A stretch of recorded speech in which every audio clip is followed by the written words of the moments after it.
Oke guys, langsung saja kita melanjutkan materi kita 1, 2, 3, 4. Nah, turunan berarah sekarang. Ada juga yang namanya turunan berarah gitu. Nah, sekarang kita mencoba seperti yang Mamang jelaskan di video sebelumnya, turunan fungsi dua variabel ini lebih ribet guys daripada turunan fungsi satu variabel saja. Jadi kemarin kita sudah belajar turunan parsial terhadap X, turunan parsial terhadap Y, kemudian ada lagi yang namanya turunan berarah ini. Nah, apa itu turunan berarah? Mari kita pelajari. Yang pertama dulu bahwa kita mengingat bahwa setiap titik koordinat itu bisa dipandang sebagai vektor kan.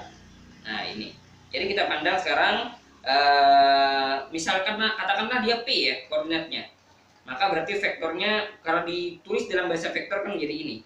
Nah berarti kalau P ditambah T V dan V ini adalah vektor satuan, ingat vektor satuan apa guys? Nah vektor satuan itu adalah vektor yang panjang vektornya itu 1 ya. Nah, itu namanya vektor satuan. Nah, maka kalau ini dikali dengan satu skalar, katakanlah T ya skalarnya, maka akan menjadi seperti ini. Ya.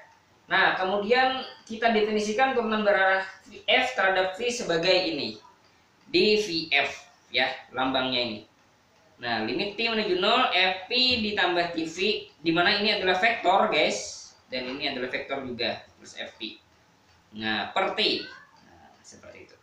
Nah, arti geometrisnya itu lebih ini. Kalau kemarin itu turunan parsial itu sejajar terhadap sumbu X atau sejajar terhadap sumbu Y.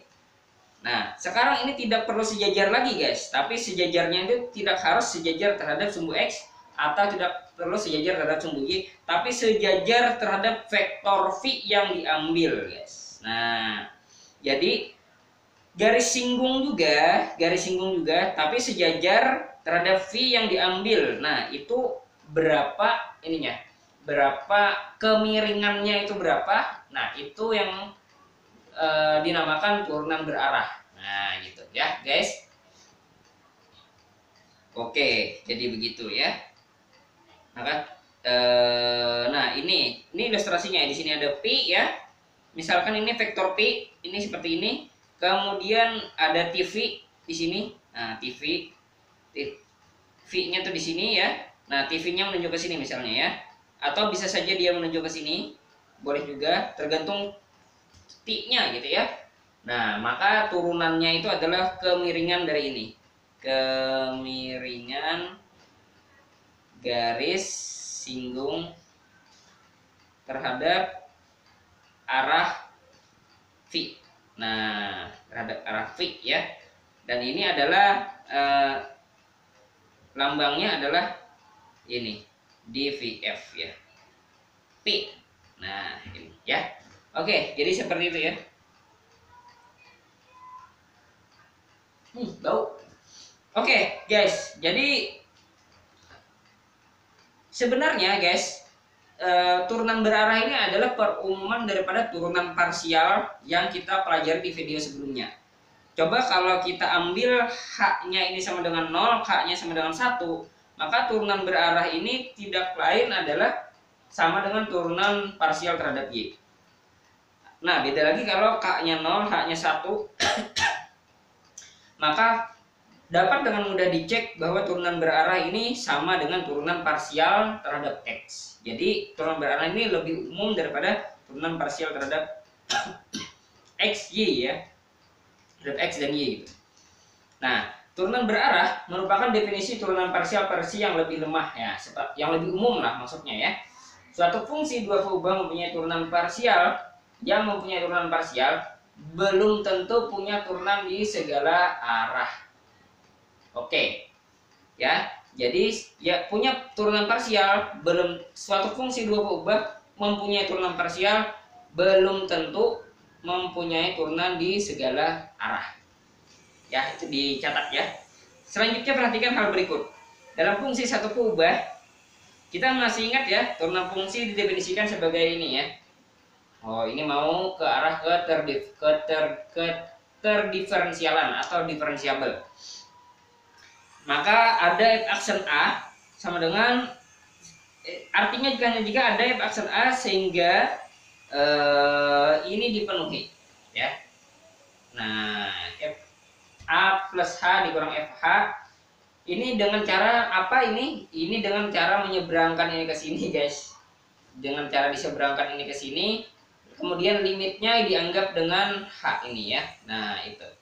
Dimana H menuju 0 berakibat epsilon, dimana jika H mengecil, maka epsilon H ini yaitu fungsi errornya, guys. Fungsi errornya ini akan mengecil gitu.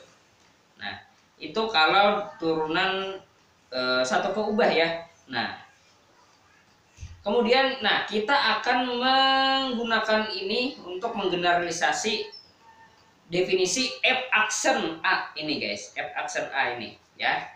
Nah, maka di sini kita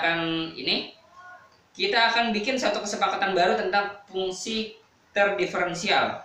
Nah, ini kesepakatan baru, ya, guys. Artinya ini nggak perlu jauh-jauh ditanya kenapa jadi rumusnya seperti ini, tidak perlu pusing-pusing kalian, karena ini bikin kesepakatan baru, ya. Ingat, ya, kesepakatan baru. Jadi ini agak baru gitu. Memang dibikin-bikin supaya memperumum. Kayaknya yang paling cocok adalah ini, guys. Mungkin nanti kalau kalian lebih dalam membahas, itu akan kelihatan kenapa jadi yang ini, definisi ini paling cocok untuk mendefinisikan keterdiferensialan. Nah, gitu ya. Tapi untuk sementara ini kalian pegang aja dulu ini, ya, rumus ini untuk mendefinisikan f aksen atau keterdiferensialan tadi. Oke, kita langsung saja bahas. Definisi 9.3. Diberikan fungsi dua keubah f dari A ke R dan P titik interior A. Tentu saja ini adalah P anggota A, ya. Oh, enggak mesti. Ini titik interior A, ya. Satu fungsi f dikatakan terdiferensial di P jika ada, ya, fungsi linear bernilai vektor, katakanlah medan vektor atau medan vektor, ya. Pokoknya fungsi linear bernilai vektor delta fp kita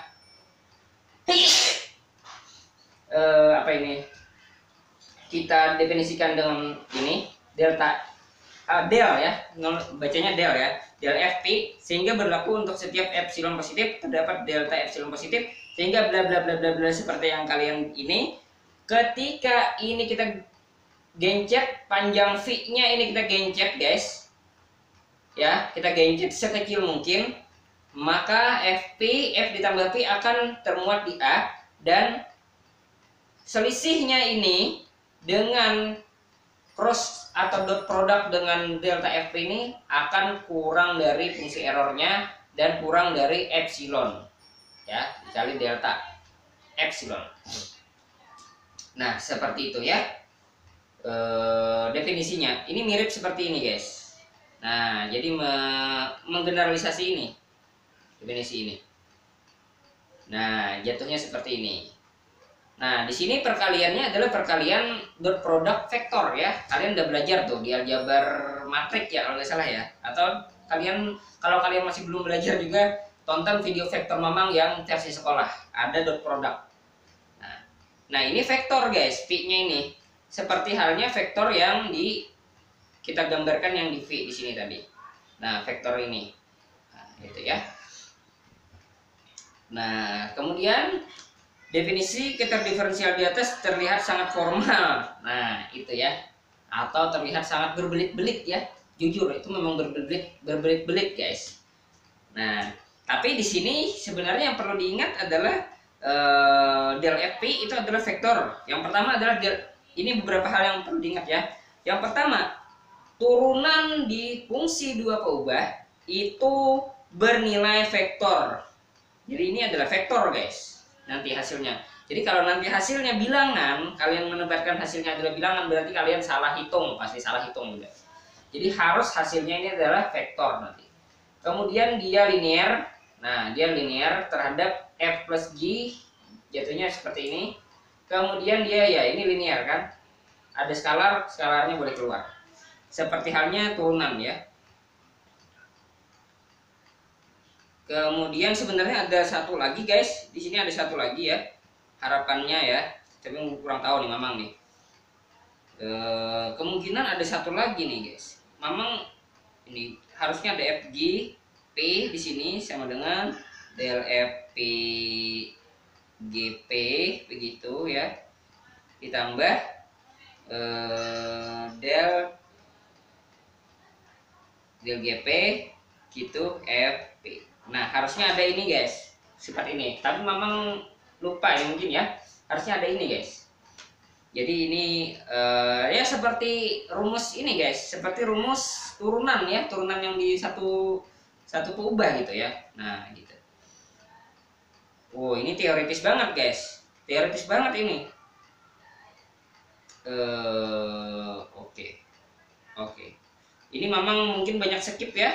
Kalian baca sendiri ini ya, buat kalian yang mau mendalami, kita ambil intinya saja daripada kalian semakin bingung.